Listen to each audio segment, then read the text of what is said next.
Bonjour à tous, mon nom est Thierry Matusiak, je travaille chez IBM depuis bientôt 20 ans et je suis architecte de notre division sécurité. En introduction, je rappelle que mes opinions et le contenu de cette vidéo sont personnels et ne représentent pas le point de vue de mon employeur. Commençons donc avec le sujet du jour, 5 minutes pour comprendre le fonctionnement d'un SOC ou Security Operations Center. Un SOC efficace est une cible ambitieuse et une trajectoire qu'il faut construire étape par étape. Un SOC s'appuie en premier lieu sur la surveillance des systèmes opérationnels et le tri des informations afin de donner une vue synthétique et exploitable aux analystes. Le SOC collecte les logs pour auditer chaque composant du système d'information. Il analyse les flux pour avoir une meilleure vision des interactions point à point entre applications et entre utilisateurs. Et il audite également le SI pour identifier les vulnérabilités existantes qui pourraient être exploitées par un attaquant.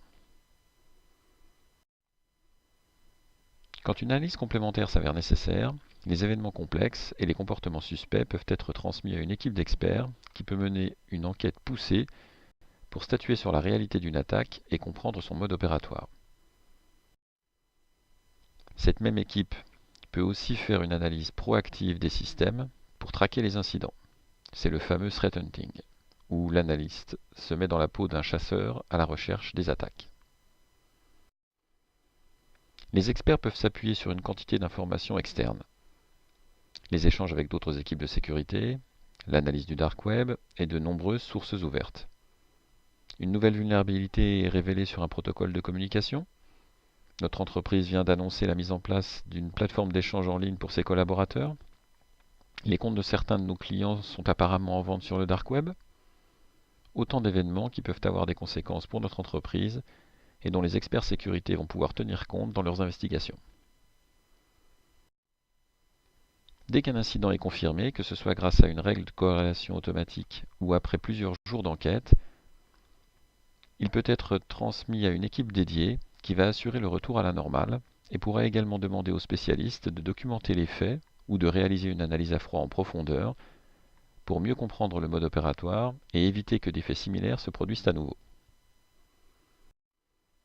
Mais le retour à la normale commence par la gestion proprement dite de l'incident. On éteint l'incendie avant de décider de planter des essences de bois moins inflammables. Chaque chose en son temps.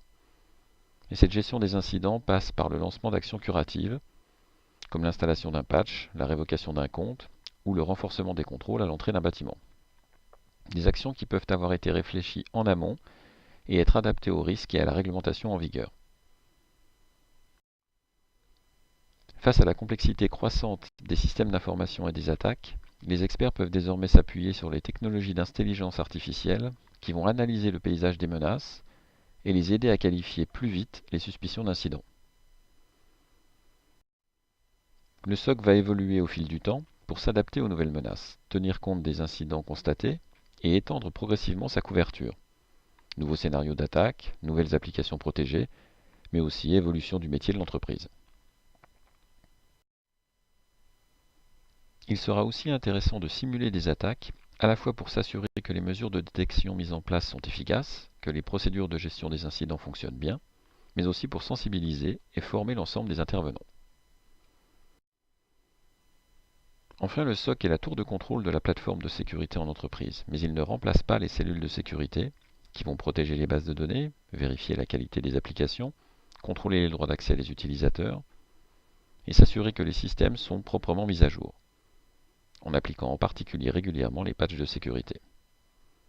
Enfin, la sécurité informatique s'intègre plus largement dans la gestion des risques et de la conformité. Dernier point, il est important de communiquer, en particulier avec les responsables métiers, afin de leur donner une bonne visibilité des outils et des processus mis en place. Cette communication contribue à leur sensibilisation et leur permet d'évaluer le retour sur les investissements consentis.